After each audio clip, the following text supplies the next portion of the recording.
மக்களே இந்த ஆடியோ கேளுங்க. சார் உங்க பையன் இருந்தாலும் ரொம்ப சேஃப் கேம் ஆடுறாரு சார். ரொம்ப சேஃப் எல்லாமே. Is it? ஏ சௌந்தர்யா மாதிரியே சிரிச்சுக்கிட்டே இசிட்டுனாங்கல்ல.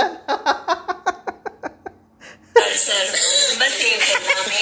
Is it? கேட்டிங்களா? கேளுங்க. ரொம்ப சேஃப் எல்லாமே. Is it?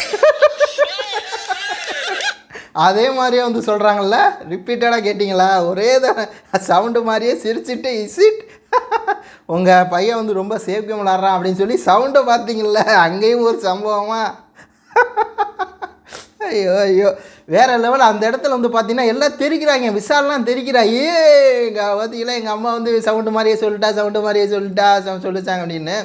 ஏன் வந்து சௌந்தர்யாவை எல்லாத்துக்கும் பிடிக்குது, இந்த பிக் பாஸ் பார்க்குற நேயர்களுக்கெல்லாம் ஏன் பிடிக்குதுன்னா இதுதான் சவுண்டு பண்ணுற. இது க்யூட்டு கிடையாதுங்க, இது நேச்சருங்க.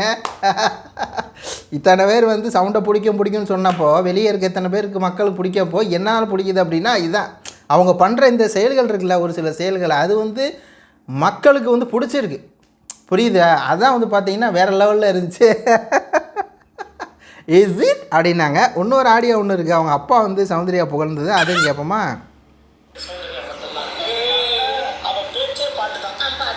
சௌந்தர்யா பேச்சே பாட்டு தான் அப்படின்னு சொல்லி பார்த்தீங்கன்னா சௌந்தர்யா வந்து புகழ்கிறாரு. அவங்க அப்பா வேறு லெவல், வேறு லெவல், அவங்க அம்மா வேறு லெவலு, அவங்க பாட்டி எல்லாம் வேறு லெவலு.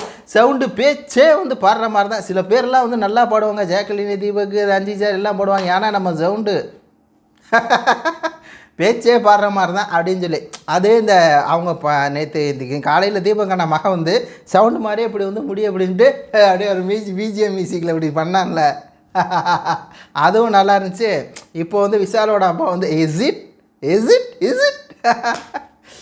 சரி மக்களே, நன்றி, வணக்கம்.